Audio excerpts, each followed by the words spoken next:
മാതാവിനും തിരുക്കുമാരനും 1000 നന്ദി. എൻ്റെ പേര് മെറിൻ. ഞാൻ തൃശ്ശൂർ ജില്ലയിലെ പീച്ചി എന്ന സ്ഥലത്തു നിന്നാണ് വരുന്നത്. ഞാൻ ഉടമ്പടി എടുക്കുന്നത് 2024 ജൂണിലാണ് ഞാൻ എടുക്കുന്നത്. അതിനു മുമ്പ് 2020 ഞാൻ ഓൺലൈൻ ഉടമ്പടി എടുത്തിട്ടുണ്ടായിരുന്നു. ആ സമയത്ത് മാതാവ് എനിക്ക് അനേകം അനുഗ്രഹങ്ങൾ തന്നിട്ടുണ്ട്. എനിക്ക് ടോൺസിലൈറ്റീസ് ഉണ്ടായിരുന്നു. ആ സമയത്ത് കുറേ ആശുപത്രിയിൽ കാണിച്ചു. പക്ഷേ ടോൺസിലൈറ്റീസ് എന്ത് ചെയ്യാറൊന്ന് മാറുന്നില്ല. അപ്പം ഞാൻ മാതാവിനോട് പറഞ്ഞു, മാതാവേ എൻ്റെ ടോൺസിലൈറ്റീസ് മാറ്റുവാണെങ്കിൽ ഞാനിവിടെ വന്ന് സാക്ഷ്യം പറയാമെന്ന് പറഞ്ഞു. അങ്ങനെയാണ് മാതാവിൻ്റെ കൂടെ ഞാൻ കൂടത്തിൽ ചേർന്ന് നിന്നു. ഓരോ സാക്ഷ്യങ്ങളും എല്ലാം എൻ്റെ ഫ്രണ്ട്സിനും കാര്യങ്ങൾക്കൊക്കെ അയച്ചു കൊടുക്കുകയും അവരെയും കൂടുതൽ വിശ്വാസത്തിലേക്ക് വരുത്തുകയും ഒക്കെ ചെയ്തിട്ടുണ്ട്. ഞാൻ കാരണം അനേകം ആളുകൾ ഇവിടെ വന്ന് ഉടമ്പടി എടുക്കുകയും സാക്ഷ്യങ്ങൾ ഇവിടെ വന്ന് പറയുകയും ഒക്കെ ചെയ്തിട്ടുണ്ട്. അതുകൂടാതെ എൻ്റെ രണ്ടാമത്തെ സാക്ഷ്യം എന്ന് പറഞ്ഞിട്ടുണ്ടെങ്കിൽ, എനിക്ക് ഒരു സ്ഥലം വേണമെന്നായിരുന്നു ആഗ്രഹിച്ചത്. ഒരു 3 സെൻറ്റ് സ്ഥലവേലും തന്ന് കർത്താവ് ഞങ്ങളെ അനുഗ്രഹിക്കണമെന്നാണ്. കാരണം തൃശ്ശൂർ ജില്ലയിലൊക്കെ ഒരു സ്ഥലത്തിന് വില അവർ പറയുന്നതനുസരിച്ചുള്ള വിലകളാണ്. അപ്പോൾ നമുക്ക് മെറിറ്റില്ല. അപ്പോൾ എങ്ങനെയെങ്കിലും ഒരു സ്ഥലം 3 സെൻറ്റ് സ്ഥലവേലും തരണമെന്ന് പറയുന്നത്. എല്ലാ സൗകര്യങ്ങളും കൂടെ മാതാവ് 9 സെൻറ്റ് സ്ഥലം തന്ന് ഞങ്ങളെ അനുഗ്രഹിച്ചു. അതുപോലെ തന്നെ ഒരു ചെറിയൊരു വീട് മാത്രമേ ഞാൻ ആഗ്രഹിച്ചിട്ടുള്ളൂ. അപ്പം മാതാവ് ഇന്നത്തെ ആധുനിക രീതിയിലുള്ള എല്ലാ സൗകര്യങ്ങളും കൂടെ ഒരു വീട് ഞങ്ങൾക്ക് തന്ന് അനുഗ്രഹിച്ചു. അതുകൂടാതെ ഞാൻ കാറ്റഗറി 1ഉം 2ഉം നല്ല മാർക്കോട് കൂടി പാസ്സായി. ഞാൻ ആവറേജ് ഒരു സ്റ്റുഡൻ്റാണ്. ആ എക്സാം പാസ്സാകുക എന്ന് പറഞ്ഞാൽ നിസ്സാര കാര്യമൊന്നുമല്ല. എന്നെപ്പോലെയുള്ള ആളുകൾക്ക്, ബുദ്ധിയുള്ള ആളുകളുടെ കാര്യമല്ല പറയുന്നത്, എന്നെപ്പോലെയുള്ള ആളുകൾക്ക് അത് പാസ്സാകാനായിട്ട് വളരെയധികം ബുദ്ധിമുട്ടുണ്ട്. നല്ല മാർക്ക് എനിക്ക് മാതാവ് തന്നെ എന്നെ അനുഗ്രഹിച്ചു. അതുകൂടാതെ ഞങ്ങളുടെ വീട്ടിൽ കിണറ്റിൽ വെള്ളം ഭയങ്കര കുറവായിരുന്നു. ആ കിണറ്റിൽ വെള്ളം കുറവായിരുന്നപ്പോൾ ഞാൻ ഒത്തിരി സാക്ഷ്യങ്ങൾ കണ്ടിട്ടുണ്ട്. ഉപ്പിട്ടിട്ടുള്ള സാക്ഷ്യങ്ങൾ. അപ്പോൾ ഞാൻ എൻ്റെ വീട്ടിലെ കിണറ്റിൽ കൊണ്ട് ഉപ്പിട്ട് കഴിഞ്ഞപ്പോഴത്തേക്കും പിറ്റേ ദിവസം ആയപ്പോൾ തൊട്ട് ഇന്ന് വരെയും ഒരു മാറ്റവും ഇല്ലാതെ വെള്ളം ഞങ്ങൾക്ക് ആവശ്യത്തിന് കിട്ടിക്കൊണ്ടിരുന്നു.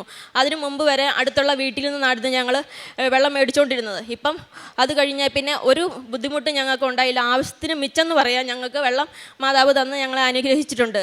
അതുപോലെ തന്നെ എൻ്റെ ഫ്യൂച്ചർ എന്ന് പറഞ്ഞിട്ടുണ്ടെങ്കിൽ ഞാൻ ദൈവത്തിൻ്റെ കയ്യിലേക്കായിരുന്നു സമർപ്പിച്ചിരുന്നത്.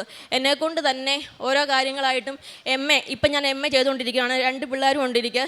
അതൊക്കെ ദൈവം എന്നെ എടുപ്പിച്ചുകൊണ്ടിരിക്കുന്നു. പിന്നെ ആ സമയത്താണ് എനിക്ക് ഹാൻഡ് റൈറ്റിങ് കുറച്ച് ഗ്യാപ്പൊക്കെ വന്നതുകൊണ്ട് ഹാൻഡ് റൈറ്റിങ് തീരെ മോശമാണ് എൻ്റെ. അപ്പം അസൈൻമെൻ്റ് ഉണ്ട് ഞങ്ങൾക്ക് MA എഴുതാനായിട്ട്. അസൈൻമെൻറ്റ് എഴുതുന്ന സമയത്ത് ഞാൻ എഴുതുമ്പോഴത്തേക്കും വളരെ മോശമായിട്ടുള്ള ഹാൻഡ് റൈറ്റിംഗ് ആയിട്ട് വരുന്നത്. അപ്പം ഞാൻ ഉടമ്പടി തൈലും തേനും ഒക്കെ കർത്താവേ എങ്ങനെയും പാസ്സാകാനുള്ള മാർക്ക് കിട്ടണമെന്ന് ഞാൻ പ്രാർത്ഥിച്ചിട്ടുള്ളൂ. പക്ഷേ 30ൽ 28ഒക്കെയാണ് എനിക്ക് മിക്കതിനും തന്നെ കിട്ടിയേക്കണേ. ഭയങ്കര അത്ഭുതമാണത്. അപ്പോൾ പരിശുദ്ധാത്മാവിൻ്റെ അഭിഷേകം എന്ന് പറഞ്ഞാൽ ജോസഫച്ചൻ്റെ ഒരു ധ്യാനം ഉണ്ടായിരുന്നു. അപ്പോൾ ഞാൻ ശക്തമായിട്ട് കയ്യും വിരിച്ച് നിന്ന് പ്രാർത്ഥിച്ചുകൊണ്ടിരിക്കുന്ന സമയത്താണ് എൻ്റെ തലയ്ക്ക് ചുറ്റും ശക്തമായ ഒരു പ്രകാശം വരുന്നു. അപ്പോഴത്തേക്ക് എനിക്ക് ഭയങ്കരമായിട്ട് ഞാൻ ഷിവർ ചെയ്യാൻ തുടങ്ങുന്നു. എൻ്റെ നാക്കൊക്കെ അങ്ങ് വളഞ്ഞു പോകുന്നു. അപ്പോൾ ഭാഷാവരത്തിൽ ഞാൻ സ്തുതിക്കാൻ തുടങ്ങി. എനിക്ക് അറിയത്തില്ല, എന്താ കാലിൻ്റെ അടിയിൽ നിന്ന് ഭയങ്കര ഒരു തണുപ്പ് കയറി വരുന്നു. അങ്ങനെ ഭയങ്കരമായിട്ട് അതെൻ്റെ ജീവിതത്തിൽ ഞാൻ മറക്കാൻ പറ്റിയല്ല. ഈ മൈക്കിൽ കൂടെ പറയാൻ എനിക്കത് പറ്റുന്നില്ല. അത്രയും ഒരു അനുഗ്രഹമാണ് എനിക്ക് ലഭിച്ചതെന്ന്. അതെനിക്ക് മറക്കാൻ പറ്റുന്നതിന് അപ്പുറമുള്ള അനുഗ്രഹമാണ്. അതുപോലെ അനേകം കാര്യങ്ങൾ പിള്ളേർക്ക് വേണ്ടിയും ഒക്കെ നടന്നിട്ടുണ്ട്. പിന്നെ അതുപോലെ തന്നെ പ്രേക്ഷിത പ്രവർത്തനമായിട്ട് പത്രം കൊടുക്കുകയും ഇവിടുന്ന് ഞാൻ പോകുമ്പോൾ 50 കാശ് രൂപയും കൊന്തയും ഒക്കെ മേടിച്ചുകൊണ്ട് പോകും. പല ആളുകൾക്കും ഞാൻ പത്രവും കാശ് രൂപയും പിന്നെ കൊന്തയും ഒക്കെ ഞാൻ കൊടുക്കാറുണ്ട്. പിന്നെ അതുകൂടാതെ ഞാൻ സാക്ഷ്യം ഷെയർ ചെയ്യാറുണ്ട്, ഫേസ്ബുക്കിൽ ഇടാറുണ്ട്, എല്ലാം ചെയ്യാറുണ്ട്. അതുപോലെ തന്നെ കാരുണ്യ പ്രവർത്തികളായിട്ട് ഞാൻ പിള്ളേർക്ക്, ഓർഫനേജിലെ പിള്ളേർക്ക് ഞാൻ ബാഗ്, ബുക്സ്, അങ്ങനത്തെ ഒത്തിരി പഠിക്കാനുള്ള, അവർക്ക് എന്തൊക്കെ പഠിക്കാനുള്ള കാര്യങ്ങളുണ്ടോ അതൊക്കെ മേടിച്ച് കൊടുക്കാറുണ്ട്. അതുപോലെ തന്നെ ക്യാൻസർ രോഗികൾക്ക് സഹായിക്കാറുണ്ട്. പിന്നെ അതുപോലെ അമ്മമാർക്ക്, അനാഥരായിട്ടുള്ള അമ്മമാരെ ഞാൻ സഹായിക്കാറുണ്ട്. എന്നെക്കൊണ്ട് പറ്റുന്ന എല്ലാ രീതിയിലുള്ള കാര്യങ്ങളും ഞാൻ വളരെയധികം നല്ല രീതിയിൽ ചെയ്യാറുണ്ട്. എനിക്കതിൽ ഭയങ്കര ഒരു സാറ്റിസ്ഫാക്ഷനാണ്. പണ്ടത്തെക്കാലം കൂടുതൽ വേറുള്ളവർക്ക് ചെയ്യാനുള്ള ഒരു കൃപ എനിക്ക് തന്നു ദൈവം. അമ്മയ്ക്കും തിരുക്കുമാരനും കോടാനും കൂടി നന്ദി. സുഭാഷിതങ്ങൾ 8-ാം അധ്യായം 17-18 തിരുവചനങ്ങൾ. എന്നെ സ്നേഹിക്കുന്നവരെ ഞാനും സ്നേഹിക്കുന്നു. ജാഗരൂകതയോടെ അന്വേഷിക്കുന്നവർ എന്നെ കണ്ടെത്തുന്നു. സമ്പത്തും ബഹുമാനവും നിലനിൽക്കുന്ന ധനവും ഐശ്വര്യവും എൻ്റെ അടുക്കലുണ്ട്. മെറിൻ കെ നോബിൾ എന്ന ഈ മകൾ തൻ്റെ ഉടമ്പടി ജീവിത സാക്ഷ്യമാണ് നമ്മളോട് പങ്കുവെച്ചത്. മകൾ പറഞ്ഞ ഓരോ അനുഭവത്തിലും ദൈവമാതാവിൻ്റെ സവിശേഷമായ ഇടപെടലും നയിക്കലും സംരക്ഷണവും നമ്മൾ കേട്ടുകൊണ്ടിരിക്കുകയായിരുന്നു. സ്ഥലം വാങ്ങുവാൻ പറ്റിയത്, വീട് നന്നായി വയ്ക്കുവാൻ പറ്റിയത്, പഠനത്തിൽ പുരോഗതി ലഭിച്ചത്, അതോടൊപ്പം മറ്റുള്ളവർക്ക് വേണ്ടി എന്നും സ്നേഹത്തോടും അലിവോടും കൂടി നന്മയോടെ പ്രവർത്തിക്കുവാനായിട്ട് അമ്മ മാതാവ് പ്രചോദനം കൊടുത്തത്, കേറ്ററ്റിൻ്റെ 1-2 ഗ്രേഡുകൾ പരീക്ഷ വിജയിക്കുവാൻ മകൾക്ക് സാധിച്ചത്, കിണറ്റിൽ വെള്ളമില്ലാതിരുന്ന നാളുകളിൽ കിണറ്റിൽ ഉപ്പിട്ട് വിശ്വാസ പ്രമാണം ചൊല്ലി പ്രാർത്ഥിച്ചതിലൂടെ വേനൽക്കാലം മുഴുവനും വറ്റാതെ കിണറ്റിൽ വെള്ളം ലഭിച്ചതും, അങ്ങനെ വർഷങ്ങളായി ഉണ്ടായിരുന്ന ആ ജലത്തിൻ്റെ പ്രശ്നം പരിഹരിച്ചതിനെയുമൊക്കെ മകൾ തൻ്റെ വാക്കുകളിലൂടെ നമ്മളോട് പങ്കുവെക്കുന്നുണ്ട്. ഉടമ്പടി നമുക്ക് കൈമാറുന്നത് വ്യക്തിപരമായ ഒരു ബന്ധത്തിൻ്റെ സന്തോഷമാണ്. പരിശുദ്ധ അമ്മയോട് വ്യക്തിപരമായൊരു ബന്ധം നമ്മൾ ഓരോരുത്തരും ഉടമ്പടിയിലൂടെ സ്വന്തമാക്കുന്നുണ്ട്. അവിടെ അമ്മ മാതാവിനോട് നമ്മൾ ചില കാര്യങ്ങൾ നമ്മുടെ ജീവിതത്തിൽ നിന്ന് ഉപേക്ഷിക്കുന്നു, ഒഴിവാക്കുന്നു എന്ന് നമ്മൾ ഏറ്റുപറയുന്നുണ്ട്.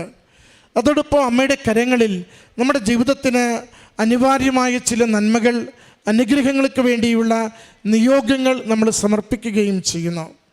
ഇത് പരസ്പരം ബന്ധമുള്ള വിഷയങ്ങളാണ്.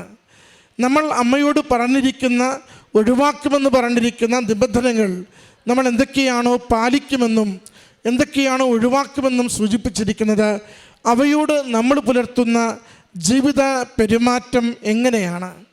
അത് രാവിലെയുള്ള പ്രാർത്ഥനയാവാം, അനുദിനമുള്ള ദിവ്യബലിയാവാം, 2 ആഴ്ചയിലൊരിക്കലെ കുമ്പസാരമാവാം, ആഴ്ചയിലൊരിക്കലെ ഉപവാസമാവാം, അരമണിക്കൂർ നേരത്തെ പ്രാർത്ഥനാപൂർവമുള്ള ദൈവവചന പാരായണമാവാം, അവസർക്കും ആർത്തർക്കും നമുക്കുള്ളത് പങ്കുവയ്ക്കുവാനുള്ള നല്ല മനസ്സാവാം, ദൈവനാമത്തെ മഹത്വപ്പെടുത്തുകയും വിശ്വാസത്തെ ബലപ്പെടുത്തുകയും ചെയ്യുന്ന പ്രേക്ഷിത പ്രവർത്തനത്തിലുള്ള പങ്കുചേരലാവാം.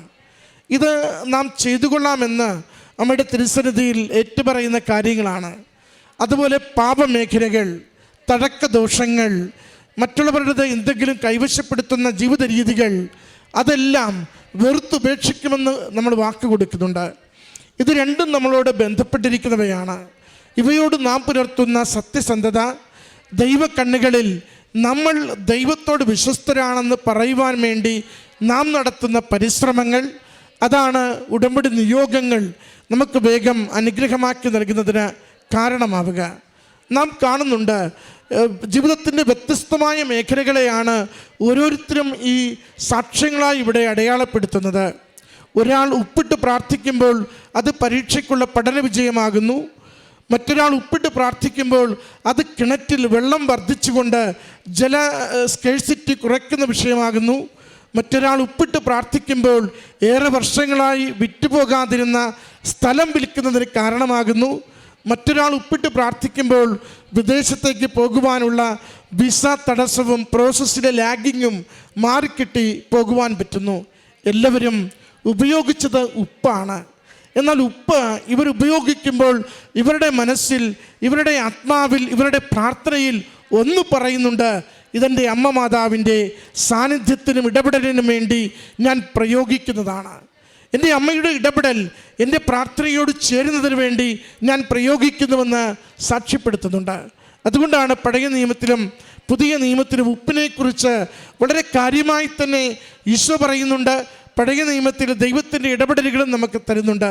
സൗഖ്യപ്പെടുത്തുന്നതിനായിട്ട്, സംരക്ഷിക്കുന്നതിനായിട്ട്, അപകടങ്ങളെ ഒഴിവാക്കുന്നതിനായിട്ട് ഒക്കെ ഉപ്പ് ഉപയോഗിച്ചതിൻ്റെ നമുക്ക് ബൈബിളിൻ്റെ പിന്നാമ്പറം നമുക്ക് കാണുവാൻ പറ്റും.